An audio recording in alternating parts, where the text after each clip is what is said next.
I've just sold my entire sealed PlayStation 2 collection, along with some really rare PlayStation 2 press kits, some PlayStation 1 press kits, some awesome magazines, SNES collection, some NES games, Game Boy games, 3 GameCubes, some other retro gaming consoles, also that I can buy some more Sega Mega Drive games.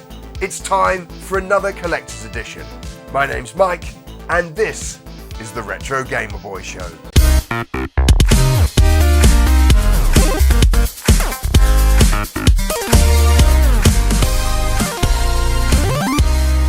Welcome back to the Collector's Edition. It's been a few months, and if this is your first time here, the Collector's Edition is where I'm trying to collect every single Sega Mega Drive PAL game. Now, for the longest time, I've been funding this collection out of my disposable income.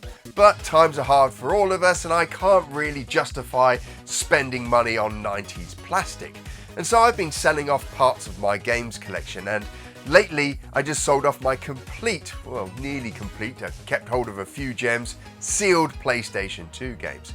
Now, I was a couple of years said I would never sell anything from my games collection. I'd keep it all. But as it's got down to it, I've looked at it and gone, well, I've never played that. I'm never going to touch this. This has been in the cupboard for 10 years. And so I've decided to thin down the collection and focus on just a few consoles. Obviously the Sega Mega Drive collection, but I've also decided to collect everything that can be played on that awesome console through its different add-ons. That means the Mega CD, the 32X, and the Master System. I'm going to go after complete PAL collections for all of those systems.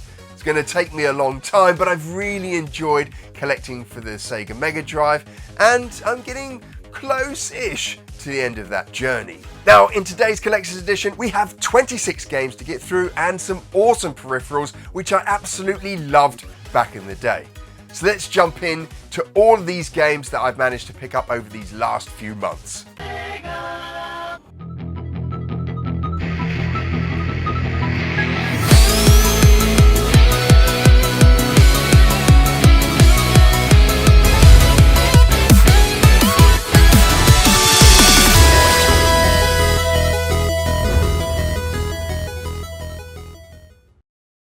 It's been a great few months for collecting, and I've managed to finish off 2 sub-collections. The first is one of the most expensive sub-collections, that is the Konami sub-collection, with 1 game added to the collection that now completes that. And I've also completed the largest sub-collection for the Sega Mega Drive. I've now got all of the games complete in box for the EA collection. But what we're going to start off with is another sub-collection where I've only got 2 more games to collect. I've added 2 more to this sub-collection, and those are the cardboard box games. So the first game we're going to be looking at is Double Dragon. This is my all-time favorite arcade game, and to get this now for the Sega Mega Drive is amazing. I never got it on the Mega Drive back in the day. I had it on the Sega Master System. I didn't even know it existed until about, I don't know, 10 years ago, and I had no idea it was a cardboard box game. This one is in great condition. These cardboard box games come a bit manky sometimes, but this one is in absolutely stunning condition. Even got these cards. I had no idea these cards even existed. I knew about the standard big cards, which we've got in here as well, but I had no idea these little cards, these little fact cards even existed. So came with those. Here are the bigger cards that I spoke about. It's got that set in there as well. We've got the little warranty card, and then there's the game still in its plastic bag. I've also got Star Control. This now just leaves me with 2 more cardboard box games to collect. Star Control is a really involved game. I haven't had a chance to play more than about an hour of it. You need a lot of time with this game, but look at that artwork. And the box again, you know, a little bit of scuffing there, but for these cardboard boxes, this is in great condition. Again, we've got the manual, we've got the fold-out cards. There's extra ones on this one here. We've got the second manual. This is for the aliens and spacecrafts that you have to go through. And then the game, which is in great condition there. Strider 2 is next. I really loved Strider 1 back in the day, and now I've got Strider 2. I get the chance to actually play it. I never had this as a kid, never played it as a kid. I knew it existed, but just never got the chance to play it. So I'm looking forward to really getting into Strider 2. Prince of Persia, I've been after this game for absolutely years. It's been so hard to get this game. It's not a rare game, but just trying to get it in the condition I wanted it in, which is perfect, to be honest, because I really love the Prince of Persia games. And the Mega Drive version is so good.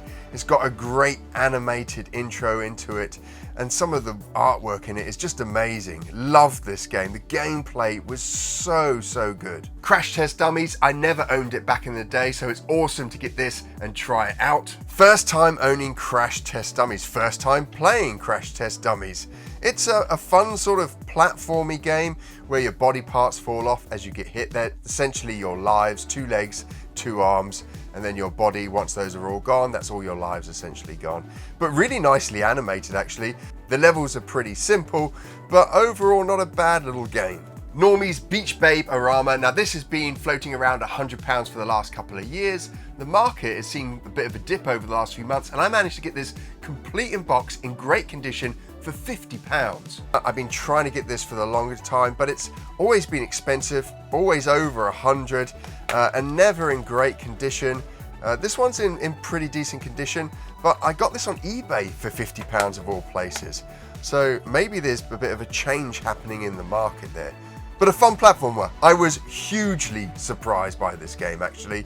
The platforming in it, the animation, the visuals are actually really good. It's just the front cover that's terrible. Judge Dredd. There's not much to say about this game. I haven't played it for long yet. I need more time with it. Simple action platformer. It looks like it's multi-tiered and there's some exploration in it. I've played through the first level. It's quite good for a film tie-in, probably better than the film itself. I never knew this existed back in the day. I finally got hold of James Pond.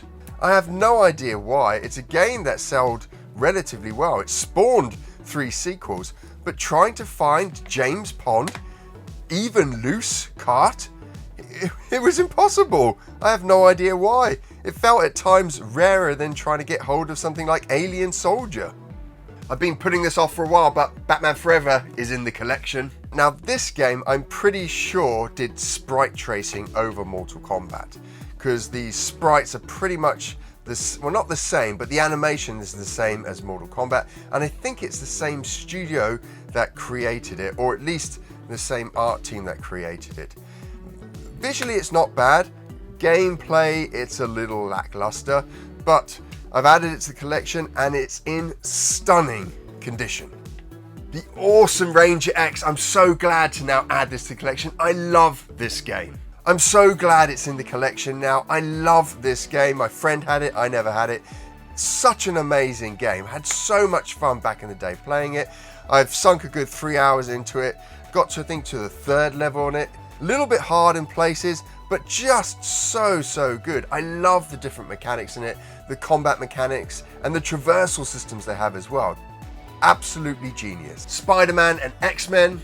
Spider-Man, X-Men, another Flying Edge game. This game's a little dated. I never played it back in the day. Played a little bit with it. Felt like I was playing a Generation 1.5 game on the Mega Drive. Didn't feel like a lot of the newer action platformer games that we got. Championship World Class Soccer. Now, I've already got this, but I've got the Ryan Giggs variant. This is the original variant. This was actually sealed. There's the seal broken there. I opened it up because I wanted to play it. I like playing my games. Don't really like sealed games that much. Even though I sold my PlayStation sealed collection. I did get that when I was working at PlayStation though. I was surprised. The manual's like 3 or 4 pages, has no English in it, and the English manual is this photocopied piece of paper that you get with it. So there's a little insight if you've never seen that before. The English manual is a photocopied piece of paper. The first of the Smurfs games. The Smurfs, not much to say about this game. If you're a massive Smurfs fan, I guess you'll like it. It's your run-of-the-mill platformer. Boogerman is now in the collection. Action platformer. Really nice visuals to the game. Platforming levels are a little lackluster, but the attack mechanics are quite nice. The only issue I've got with this is it's got the dreaded P and right on his chin there. So I'm going to have to change out that manual at some point. Bubba and Sticks. Now, I always wanted this game back in the day, but never managed to get hold of it. I remember seeing the review in one of the magazines for this. I think it was Mean Machine's review. Fell in love with it, never got the chance to buy it. I don't think I even saw it on the shop store, so maybe they didn't sell it where we were, or they did a smaller run of this game. But really nice, visually stunning, and the mechanics they've got built into this game are absolutely brilliant. The Classic Collection, this is a compilation of 4 games. Gunstar Hero, Altered Beast, 𝗵𝗺𝗃𝗃, Alex Kidd. To be honest, Gunstar Hero is what you'd be buying this for. I know there's a lot of fans out there and a lot of love for Altered Beast. I don't like Altered Beast. I know you guys love it.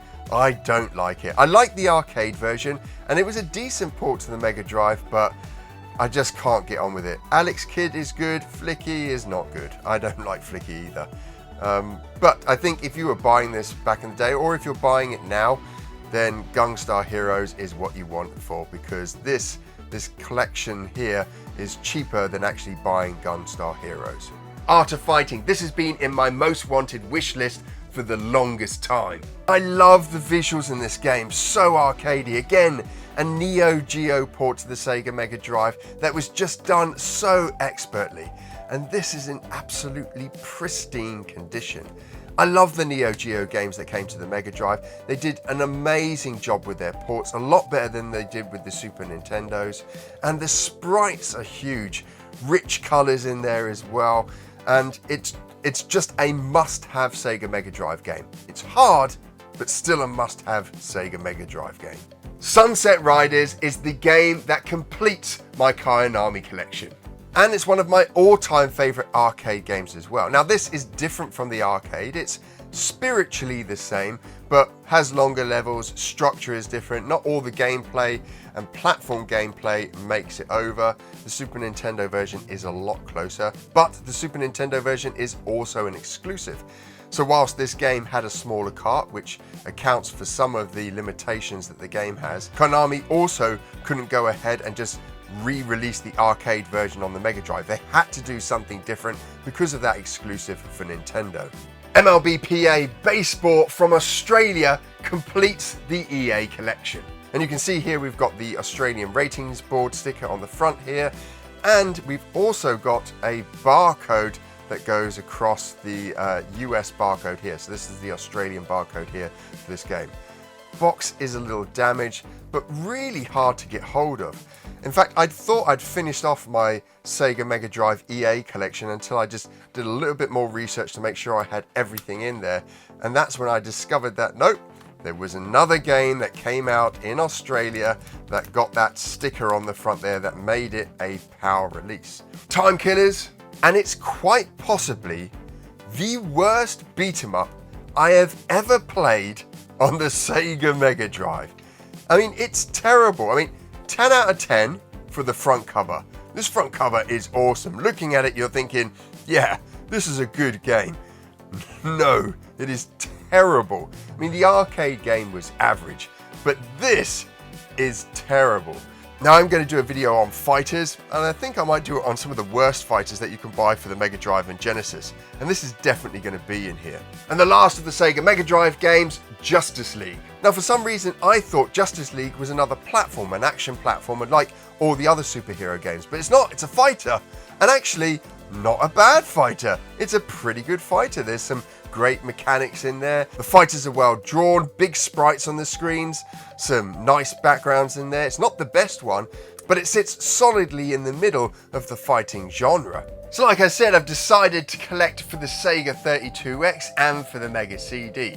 And I've gone ahead and bought my first 3 games for the Sega 32X.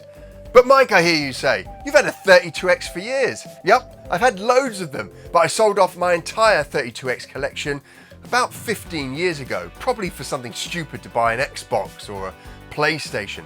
And I had about 15 games back there. Now, unfortunately, as fate would have it, a few weeks after playing these games, my 32X died again. It didn't die, it's just the screen went so dim you could hardly see anything through it. So it's off with the 32X Doctor getting recapped so that I can continue playing these 32X games. But let's take a closer look at them. Now, getting back into the 32X, I was a little bit nervous because they all come in this flimsy card, and looking on eBay and private sellers listings, some of them come in terrible condition, and they still ask for the same amount for games that come in pretty decent condition. Some of them looked like they've been chewed by a dog. They were terrible, and still asking the same amount as a game that was in pretty decent condition. But all of these are complete in box. The boxes aren't 100%, they're not brand new, but they're in pretty decent condition here. Star Wars definitely being one of my favorite games. Then Metalhead, I really enjoyed Metalhead back in the day. I know a lot of people dislike Metalhead, but you got to remember 3D was pretty new, and we had mechs roaming around a city blowing things up, which was really cool. Again, got this in pretty decent condition. There's some damage to the box, some creasing here and there, but nothing that can't be ironed out or fixed later on. And compared to some of the games that I saw and the condition they were in, this was in pretty decent condition. None of the card is ripped or horrifically destroyed. And lastly, we've got Virtua Racing. I remember insisting to my dad that this game had the most realistic crashes ever seen. Again, in good condition. The manual's in stunning condition for this one here. I really want to get hold of Virtua Fighter. Again, another game that I loved back on the Sega 32X. A little bit more pricier, and I've not seen one in any kind of condition that I'd want to add to my 32X collection. So here are my three. I'm going to build it up. There's not too many to get, so I'm not overly daunted by it. Yes, there's some expensive ones, but once you've gone through and collected a Sega Mega Drive collection, collecting for the 32X is nothing. Now, I love the Mega CD as well, and if you haven't already, check out my best of Sega Mega CD. I'll put some kind of linky thing up in the corner there. I've got a decent collection. I've got nowhere near a full collection, but the games I've got are pretty rare. And I've added another 2 games to the collection. I got Road Avenger. This is an anime-styled FMV game with quick time as its core mechanic. Now, this game blew my mind back in the day. I had a cartoon running on my Mega CD. And I got Thunderhawk. Now, Thunderhawk is one of my all-time favorite Mega CD games. And if you've got a Mega CD and don't have Thunderhawk, you've got to go out there and get it. It's one of the best games on the system. And to end off this collector's edition, I've got this amazing peripheral. This is the officially licensed wireless controllers, 3-button controllers for the Sega Mega Drive from WKK. So these are my all-time favorite controllers, and not because they were great at controlling the game, not because of their accuracy, but because they felt like the future. I had controllers that had no wires on them, and it was absolutely amazing. Now, these controllers take 2 AAA batteries in each compartment, so 4 for each pad. And you need to keep them, you need to keep line of sight with this receiver. And I completely forgot about these when I plugged it in. So I plugged in the first one, played some games, like, oh, the nostalgia, I loved these controllers. Felt so great to play them. Plugged in the second one, went to play, and it didn't work. And I was like, oh no, this is broken. I have to fix this. I don't want to return it. It's in such great condition. And I was playing it like I play with my Xbox or PlayStation, it pointing down the ground. And I realized, it's like, oh, you idiot. You got to point it up at this in order for it to work. And so I just lifted my hands a little and it worked perfectly. So a great set of controllers. I'm so happy to have these in the collection. I've been using them a ton to play my games with. Again, not the best to control with, not the most reactive in the world, but they just felt like the future. If you've made it to this point in the video, well done, because that was a lot of stuff to get through. I've sold a ton of stuff from my games collection, but bought a ton of stuff from the Mega Drive collection and kicked off the 32X collection and started to flesh out that Mega CD collection as well. Now, this video took so long to put together and edit that in between it, my copy of Life on Mars Genesis actually turned up. So we'll also be taking a look at that in a little short. Now, if this is your first time watching the show and you've enjoyed what you've seen, then why not consider subscribing? You can do this by clicking on a little button just below the video. We put out brand new retro gaming content every single Monday. And so that you don't miss it, you can also click on a little bell just below this video. Now, if you can't wait until Monday, don't worry, because we've got a huge back catalogue of retro gaming videos for you to enjoy, 2 of which you can watch over here.